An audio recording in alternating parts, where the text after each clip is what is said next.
Never think that the wicked characters in the Torah were people just like you and I. These were enlightened people. As the Kotzker Rebbe once said, from their sins, God made his Torah.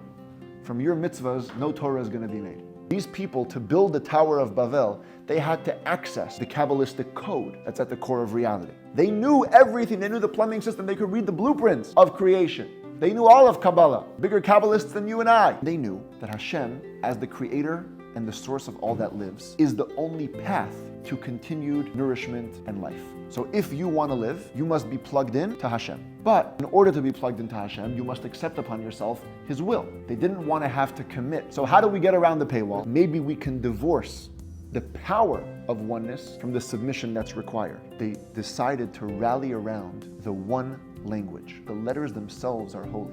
They're the letters that created the world. These are letters of unity. They're letters that emanate from Hashem. And if we will do everything through speaking biblical Hebrew and create a real unity around that, we will force, so to speak, these letters and these words to become a conduit to Hashem's divine energy, thereby getting us more life. So what did Hashem do? He changes the language. He makes them lose access to the language of unity, the language of oneness. And as the Zohar says, that immediately weakens and minimizes the power. One of the things that the Rebbe used to always lament was the fact that the leaders at the time were trying to act just like this. They wanted to divorce the holiness from Hashem. We'll speak Hebrew, modern Hebrew. We'll teach Torah without God. We'll create Israelis without being Jews. The Rebbe predicted the crisis that was going to result from it. He said clearly there's going to be an identity crisis that's going to come in the young generation. People are going to lose touch with what it means to be Jewish, and especially so when they travel outside of Israel and they lose the access to the holy elements, let's call it the culturally Jewish elements of their identity. And now they're like,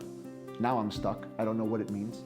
And by the way, it's a hidden blessing in some ways because many Israelis, upon leaving Israel, actually discovered authentic Judaism because now they had nothing to hold on to. So they were forced to take a look at who they really are, which is, I guess, a silver lining. But it's that story repeating itself. Speaking holy words will not get you to the goal if it's not connected to God. As long as it's divorced from Hashem, it can see no eternal success. We need to feed people the God that's present within Judaism. It's not just celebrating Judaism when it's easy and ducking when it's difficult. It's being attached to Hashem that gives us our sense of eternity.